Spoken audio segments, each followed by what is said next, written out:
Hey Steppiners, Kevin here again. This is episode 5 of Steppin' with Kevin.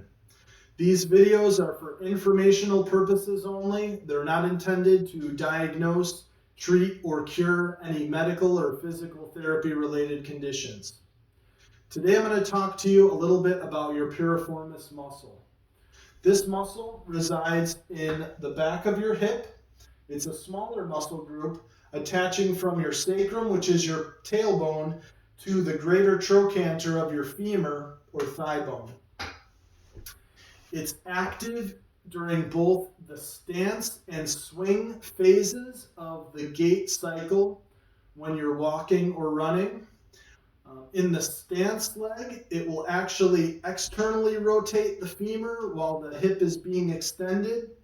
And in the swing leg, it will actually pull the femur a little bit to the side so that you can shift a little bit more weight onto that standing leg. So it's got kind of a dual function, active on both sides. So it's very important that the length remain optimal so that as not to alter your biomechanics of walking and running so that you can do them as efficiently as possible. From a structural standpoint, it's also significant because there's actually a nerve that courses directly behind that muscle group and sometimes even through that muscle group called your sciatic nerve. If the muscle's tight, this nerve can become entrapped and impinged and produce symptoms down the back of your leg in a condition known as sciatica. The symptoms can be anywhere from shooting sensation, pins and needles, even just a dull throb can be quite significant. So if you're experiencing any of those symptoms, please seek the assistance of a professional. There can be multiple causes of sciatica, so it's important that you have a professional investigate to kind of help figure out what may be most contributing for you and what types of options may be available for treatment. Getting into the stretch, what you're going to want to do is from a sitting position, you're going to want to basically cross one leg over and get into this position, and you're going to want to kind of rotate your femur to produce a little bit of a stretch in this region. So you kind of rotate it down, and then from here you can also lean forward a little bit to create a nice stretch in that region. Definitely only stretch to tolerance. So this muscle can be pretty tight in individuals, so make sure you're mindful with the intensity of your stretch. Also be mindful of your knee. You may need to provide some support to the knee because this can create a little bit of an undue torque on your knee, so definitely be cautious there. But generally, a good rule of thumb is stretching for anywhere from 30 seconds to a minute. And again, just a tolerance. If you're experiencing any sharp or significant pain, maybe readdress your technique or potentially seek the assistance of a professional. Always important to keep both sides balanced.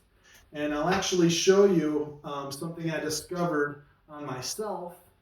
So this side, you see the position about right here for the knee. When I cross this one over, you can see that this left one rides up a little bit higher. So this side is definitely tight.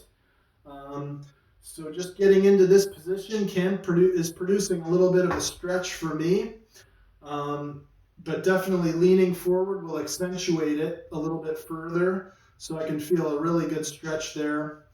I'm going to show you from the side, again, support the knee as needed, but I'll show you from the side because I want to kind of demonstrate a little bit more clearly how you shift your weight forward. So from this position, you're going to want to keep a good spinal alignment and then shift forward from there.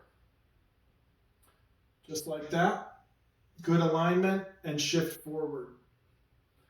So you want to be careful not to kind of crunch your spine forward and create a lot of rounding in your back. It just kind of puts you at risk in your back region. So up straight and kind of shifting just like that. So that basically kind of shows you that technique. You can add this to your arsenal of techniques for different areas to kind of stretch and to make sure that you can run as optimally as possible, and maintain the length in order to prevent injuries from forming. So definitely stay limber, um, warm up, cool down, don't overtrain, all those things as well.